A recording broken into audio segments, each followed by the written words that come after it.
궁궐의 밤은 차갑고도 고요했다. 그러나 그 정적은 날카로운 비명과 함께 산산조각 났다. 연빈이 시에 쳐서 바닥에는 깨진 백자 조각들이 흩어져 있었고 그 사이로 검붉은 탕약이 비릿한 냄새를 풍기며 스며들고 있었다. 네 인연, 감히 중전마마의 탕에 비상을 섞다니. 금부도사의 고함 소리가 서들서린 공기를 갈랐다. 영빈은 소복 차림으로 끌려 나와 차가운 돌바닥에 엎드렸다. 그녀의 눈에는 억울함과 공포가 가득했다. 하지만 그녀를 내려다보는 최상공의 눈빛은 얼음보다 차가웠다. 최상공의 입가에 어린 비열한 미소. 그것을 병풍 뒤에 숨은 7살 생각시 복실이는 똑똑히 보았다. 복실이는 알고 있었다. 낮에 최상공이 몰래 연빈의 침소 밑으로 무언가를 밀어넣던 그 순간을 아이의 작은 손에는 임금이 내려주신 습자지 뭉치가 꽉 쥐어졌다. 마마는 아니에요. 내가 봤단 말이에요. 복실이가 뛰쳐나왔지만 돌아오는 것은 최상공이 매몰찬 손길이었다. 바닥에 내동댕이 쳐진 아이의 무릎에서 붉은 피가 배어 나왔다. 멀어져 가는 함거의 뒤편에서 연비는 이 모양으로 속삭였다. 살아라. 꼭 살아남아야 한다. 하지만 복실이는 결심했다. 이대로 마마를 보낼 수 없었다. 아이는 횃불이 사라진 대문을 향해 죽을 힘을 다해 달리기 시작했다. 복실이의 거친 숨소리가 담의 정적 속에서 울려 퍼졌다. 작은 바릉버섯말이었으나 아픔을 느낄 새도 없었다. 멀리 보이는 함거의 덜컹거리는 소리가 복실이의 심장 소리와 맞물렸다. 아이는 날다람쥐처럼 몸을 날려 함거 뒤편에 짐칸 볕이 소복이 쌓인 구석으로 몸을 숨겼다. 거친 나무 가시가 손바닥을 핥히었으나 비명은 입속으로 삼켰다. 볕집 냄새와 비릿한 피냄새, 그리고 어둠. 복실이는 품속의 종이 뭉치를 다시 한번 확인했다. 이것은 단순한 종이가 아니었다. 임금님이 주신 숨은 그림 찾기 습자지 위에 복실이는 자신이 본 진실을 하나둘씩 새겨넣기 시작했다. 새 냄새, 썩은 꽃감 냄새, 그리고 최상공의 그 소름 끼치는 웃음소리. 함거가 덜컹이며 한양도섬을 벗어날 때 복실이는 눈물을 훔치며 다짐했다. 이 종이 위에 마마의 결백을 증명할 모든 것을 담겠노라고. 캄캄한 밤, 함거를 끄는 말발굽 소리만이 아이의 유일한 자장가가 되어 주었다. 한양을 벗어나 강원도로 향하는 길은 첩첩산 중의 연속이었다.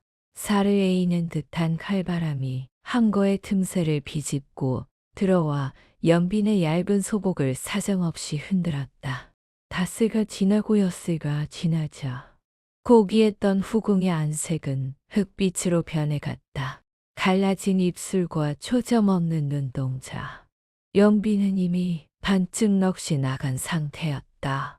하지만 그 짐칸 구석, 쥐죽은 뒤숨어있던 복실이는 잠시도 눈을 붙이지 않았다. 아이는 덜컹거리는 수레 위에서도 품속에서 몽당붓을 꺼내 습자지 귀퉁이에 기묘한 그림들을 그려 넣었다. 썩은 소나무의 형상, 왼쪽에서 들려오는 물소리의 굴곡, 그리고 길가에 놓인 붉은 바위의 위치까지. 그것은 남들이 보기엔 그저 아이의 낙서였으나 한 번 본 것은 절대 잊지 않는 복실이만의 정밀한 암호지도였다. 이녀는 밥 먹을 힘도 없으면서 뭔 낙서를 그리 해대느냐. 보졸이 비아냥거리며 함거를 툭 쳤지만 복실이는 그저 코를 훌쩍이며 해벌쭉 웃어 보였다. 그 천진난만한 웃음 뒤로 복실이는 보졸의 허리춤에 매달린 열쇠의 모양과 그가 내뱉는 한양 소식들을 머릿속 서랍에 차곡차곡 정리하고 있었다. 밤이 깊어지자 행렬이 멈춰섰다. 무슨 소리냐? 거칠게 거적대기가 거치고 횃불의 시뻘건 불빛이 복실이의 눈을 찔렀다. 탈북 포졸이 시퍼런 한도를 뽑아들고 함과 안을 살피고 있었다.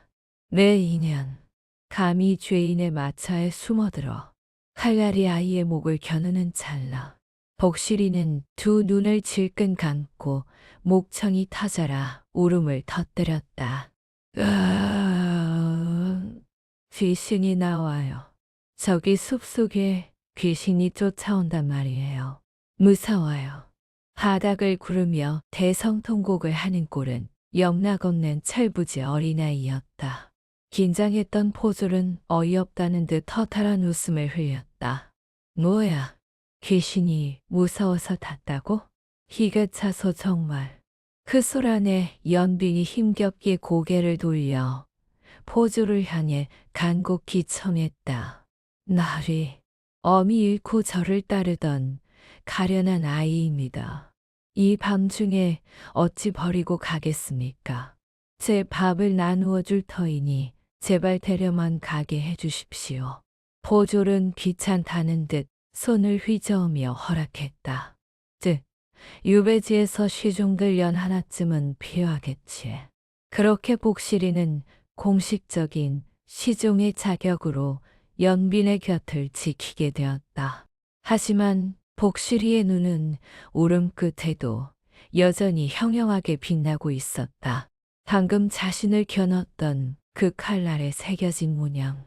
그것이 한양의 어느 가문에서 보았던 것인지 기억해내고 있었기 때문이다. 마침내 도착한 곳은 강원도 여월의 끝자락. 인적조차 끊긴 산비탈의 폐가였다. 여기가 네가 머물 곳이다. 압사공의 비정한 외침과 함께 썩은 살인문이 발길질에 힘없이 낮아빠졌다. 쾅! 자욱한 흙먼지 속에서 시커먼지 한 마리가 찍 소리를 내며 연빈의 꼬신 위를 가로질렀다. 연빈은 비명을 지르며 뒷걸음질 쳤지만 이미 포졸들은 낄낄거리며 문을 닫아 걸고 사라진 뒤였다. 천자는 뻥 뚫려 밤하늘에 시린 별들이 보였고 아궁이는 무너져 냉골보다 더한 한기가 방안을 가득 채우고 있었다. 연빈은 절망에 잠겨 무릎을 꿇고 흐느꼈다. 차라리 죽는 게 낫지. 어찌 이런 천한 곳에서. 하지만 복실이는 달랐다. 아이는 묵묵히 치마를 걷어 올려 쥐떡을 쓸어내고 구석에서 찾아낸 낡은 거적대기를 탈탈 털어 연빈의 자리를 만들었다. 복실이의 작은 손은 쉴 새 없이 움직였다. 아이에게 이곳은 무덤이 아니라 다시 일어서기 위해 숨을 고르는 요새였다. 이튿날 아침 다 들어가는 갈증에 눈을 뜬 두 사람은 마을 우물가로 향했다. 그러나 마을 아낙들의 눈초리는 얼음장보다 매서웠다. 저 여자가 그 독한 패비라지? 임금님을 홀리려다 쫓겨난 쑥덕거림은 이내 소금 세례로 이어졌다. 부정탄다. 썩 물러가지 못해 하얀 소금 알갱이가 연빈의 얼굴을 때렸다. 물 한 모금 얻지 못한 채 쫓겨나 폐가로 돌아온 연빈은 식음을 전폐하고 누워버렸다. 그때 복실이가 조심스럽게 품속 깊은 곳에서 꼬깃꼬깃한 헝겊 뭉치를 꺼냈다. 그 안에는 하얀 분이 잔뜩 핏말라 비틀어진 곶감 하나가 들어있었다. 나은아, 이거 드셔요. 한양 떠날 때 제가 몰래 챙겨온 거예요. 흙푸성이 손에 놓인 납작한 곶감은 그 어떤 보석보다 찬란해 보였다.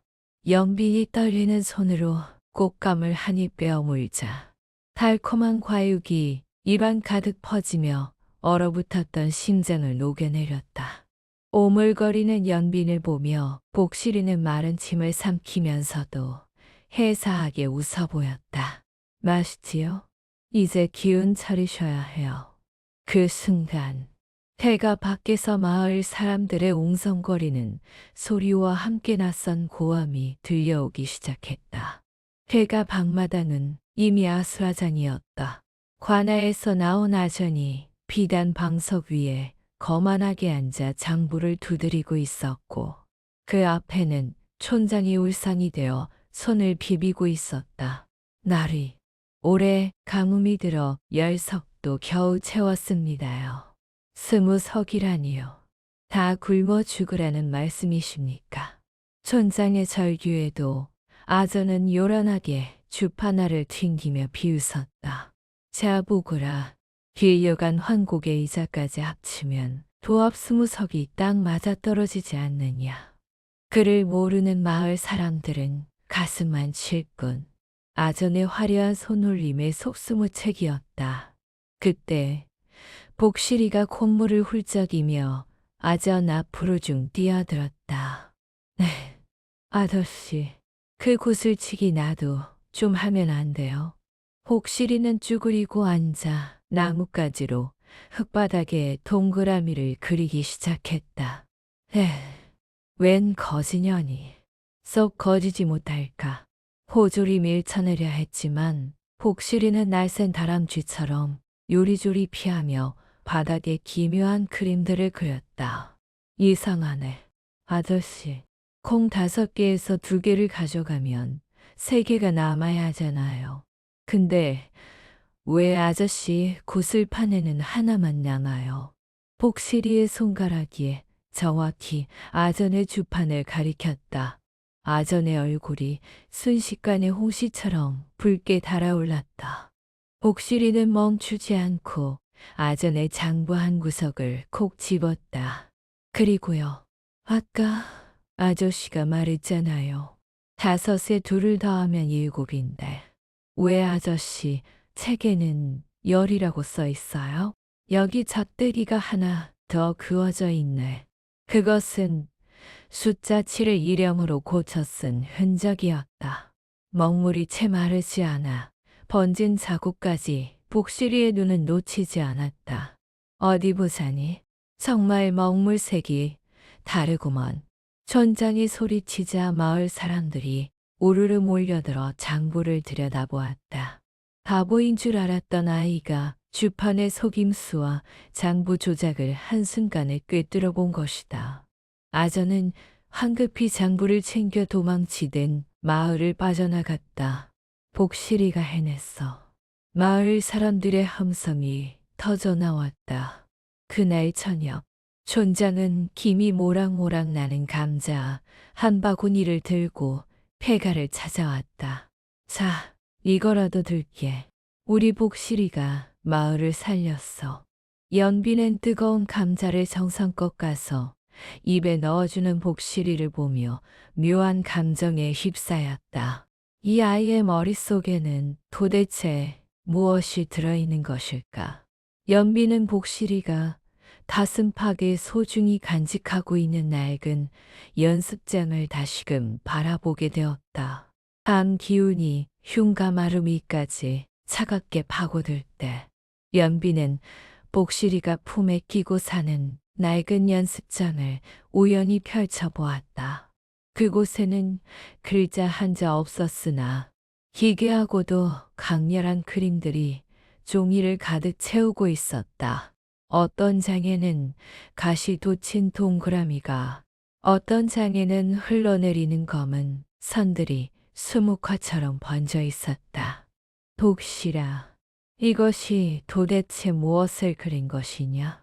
연빈의 물음에 복실이는 조르르 다가와 손가락으로 거칠게 문지른 검은 수채 그림을 가리켰다.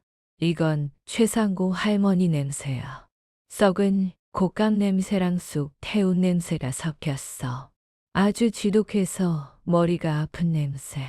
그 말을 듣는 순간 연빈의 손이 눈에 띄게 떨렸다. 썩은 곶감과 쑥 냄새.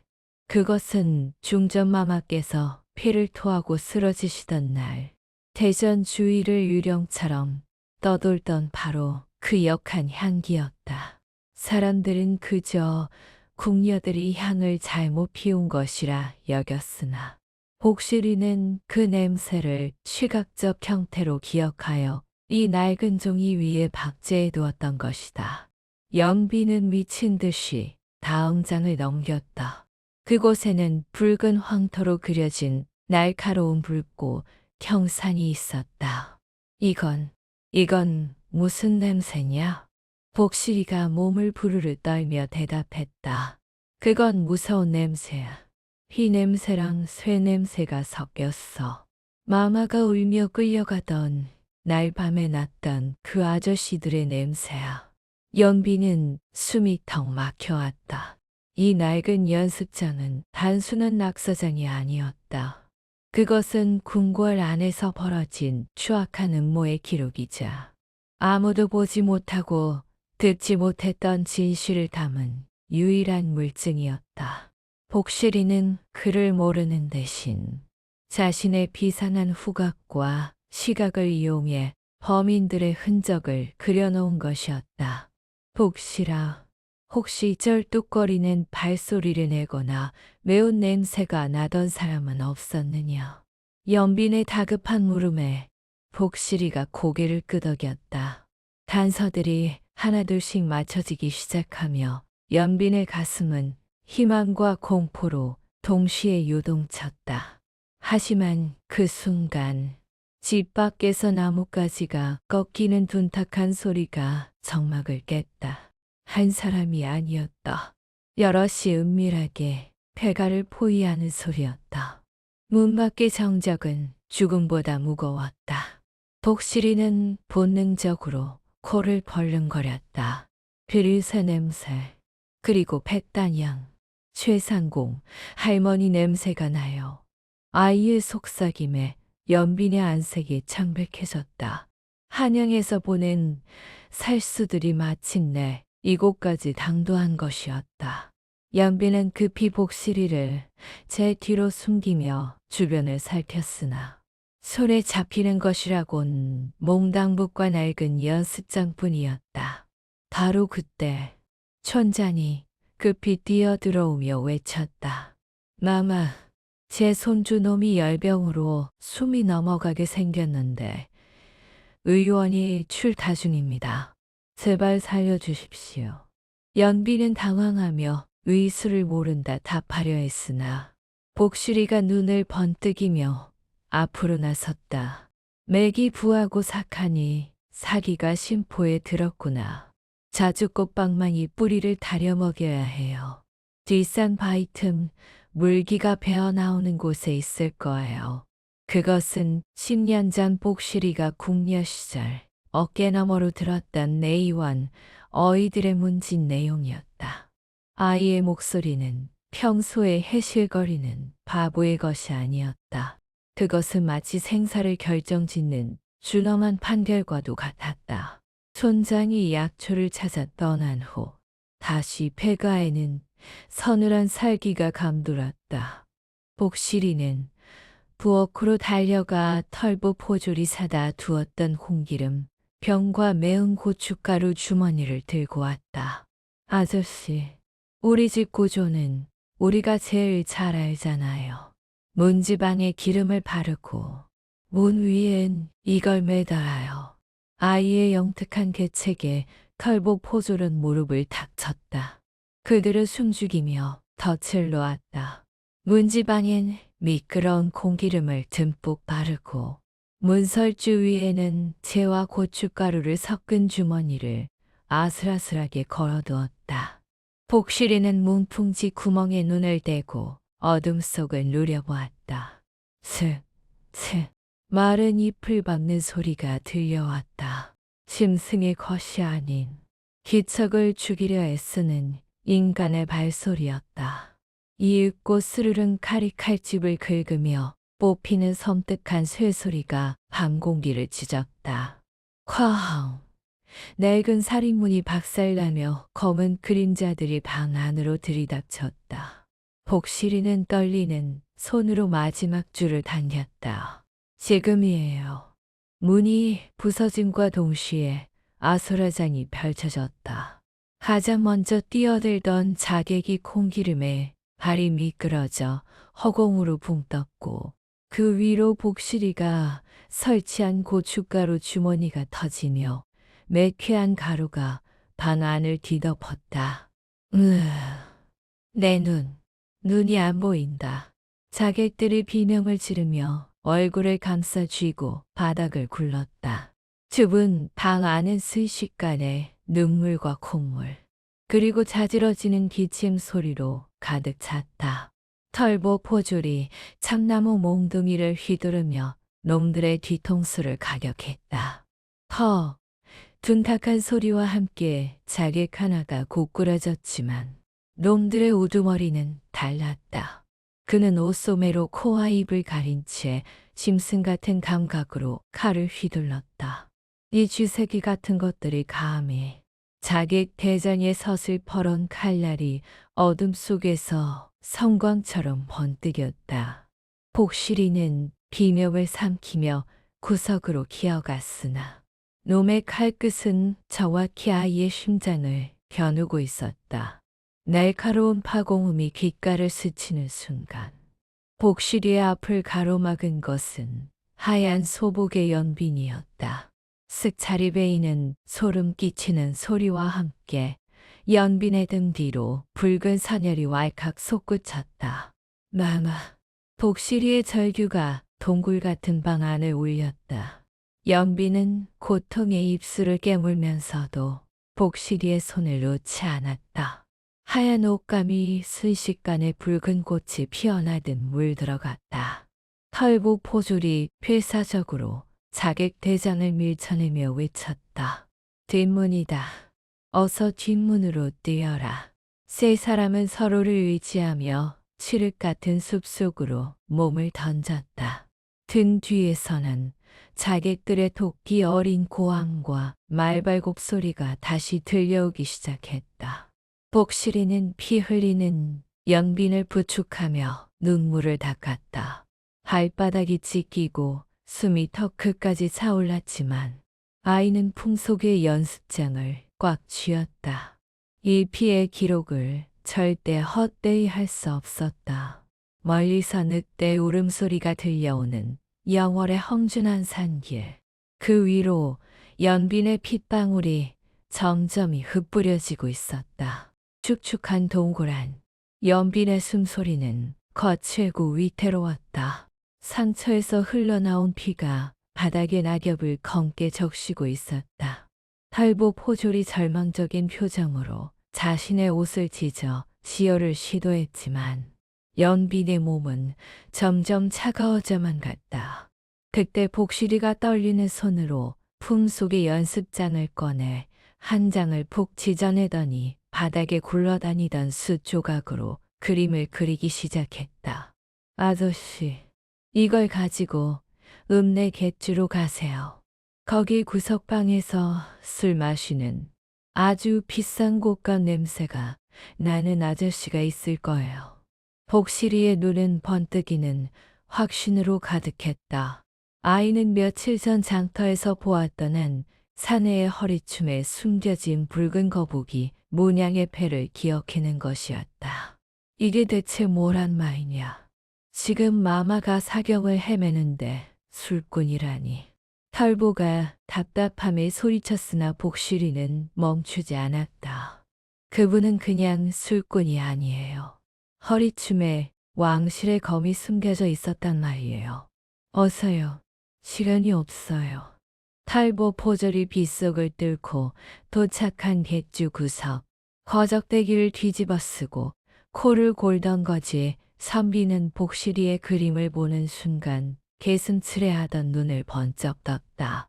수로 투박하게 그려진 그림이었으나 그 안에는 세 곡선을 위장해 불법 약재를 빼돌리는 은밀한 경로와 내수사 물품에만 찍히는 인장이 정확히 묘사되어 있었다. 이것은 단순한 낙서가 아니다. 최상공 그 여우 같은 열의 사가에서 쓰는 비밀 표시까지. 선비는 벌떡 일어나 낡은 보찜 속에서 묵직한 노쇠 덩어리를 꺼내 탁자 위에 내려놓았다. 5마리의 말이 새겨진 마패가 등잔 불빛을 받아 서슬퍼런 빛을 뿜어냈다. 암행어사 출두야. 그 우렁찬 외침과 함께 객주 밖 어둠 속에 숨어있던 수십 명의 역졸이 횃불을 밝히며 쏟아져 나왔다. 거지 선비, 아니 암행어사 박문수의 눈매가 매섭게 치켜 올라갔다. 그 아이와 여인이 어디 있느냐? 조선을 갉아먹는 쥐새끼들을 잡을 덫이 드디어 완성되었구나. 동굴 입구의 칠렁쿨이 거칠게 헤쳐지며 시퍼런 칼날이 어둠을 갈랐다. 쥐새끼들이 여기 숨어 있었군. 자객대장의 목소리는 쇠를 긁는 듯 차가웠다. 연비는 마지막 남은 기력으로 복실이를 벽으로 밀어붙였고 아이는 바들바들 떨리는 손으로 바닥에 날카로운 돌멩이를 집어들었다. 바로 그때 복실이의 코끝에 기묘한 향기가 스쳤다. 산속의 흙내음도 티비린내도 아닌 아주 독특하고 우아한 향기. 할머니 냄새. 최상공 할머니가 옷에 뿌리던 백단연 냄새가 나요. 복실이의 외침에 자객 대장의 눈동자가 눈에 띄게 흔들렸다. 궁궐 최고의 상공들만이 하사받는 그 귀한 향료의 흔적이 자신의 복면 뒤에 배어 있음을 산골 아이가 알아챈 것이었다. 놈의 정체는 단순한 살수가 아닌 최상공의 최측근 신복이었다. 이 천한 것이 감히 놈의 칼이 복실이의 머리 위로 내리꽂히는 찰나였다. 슈! 밤 공기를 찢는 파고문과 함께 화살 한 마리 자객 대장의 칼날을 정확히 때려 튕겨냈다. 암행어사 출두야. 천둥소리 같은 호령이 도랑골 전체를 뒤흔들었다. 동굴 밖이 수백 개의 횃불로 하르르르 불타오르듯 밝아졌고 철갑을 두른 광군들이 성난 파도처럼 밀려 들어왔다. 암행어사 박문수가 푸른 관복을 휘날리며 동굴 안으로 걸어 들어오자 자객들은 오라줄에 묶여 추풍 낙엽처럼 쓰러졌다. 박문수는 흙푸성이가 된 채 떨고 있는 복실이 앞에 다가가 한쪽 무릎을 꿇고 고개를 숙였다. 아디스, 늦어서 송구하옵니다. 소인 박문수, 이제야 진실을 찾으러 왔습니다. 복실이는 연빈의 옷자락을 꽉 쥔 채 멍하니 어사님을 바라보았다. 멀리서 들려오는 새벽닭 울음소리와 함께 길었던 공포의 밤이 거치고 희부연 희망의 빛이 동굴 천장을 타고 내려오고 있었다. 한양 도성의 육중한 성문이 열리고 야월에서 돌아온 가마 행렬이 궁궐로 들어섰다. 복실이는 화려한 비단 가마 안에서도 여전히 낡은 연습장을 가슴에 꼭 안고 있었다. 편선한 붉은 골룡포를 입은 임금의 시선은 엄중했다. 그 앞에는 포승줄에 묶인 최상공이 도끼 어린 눈으로 복실이를 노려보고 있었다. 전하, 이 미천한 아이의 낙서가 어찌 증조가 된다는 말씀입니까? 최상공의 고함에 복실이가 한 발짝 앞으로 나섰다. 할머니, 거짓말 마세요. 그날 탕약에 넣은 건 독이 아니라 왕비 마마가 싫어하는 온나무 가루였잖아요. 지금 할머니 옷에서 나는 그 톡소는 냄새랑 똑같아요. 복실이의 말이 떨어지자마자 금부도사가 최상궁의 처소 마루 밑에서 파는 비밀 장부를 올렸다. 복실이의 그림이 가리킨 바로 그 장소였다. 장부에는 해민서 약재를 빼돌린 기록과 왕비의 체질을 악용해 서서히 숨통을 조여온 추악한 음모가 빼곡히 적혀 있었다. 최상궁은 털썩 무릎을 꿇으며 얼굴이 흑빛으로 변했다. 진실은 아이의 몽당구 끝에서 완벽하게 부활했다. 10년의 세월이 흘러 창경궁 후원의 벚꽃이 눈처럼 흩날리던 어느 봄날이었다.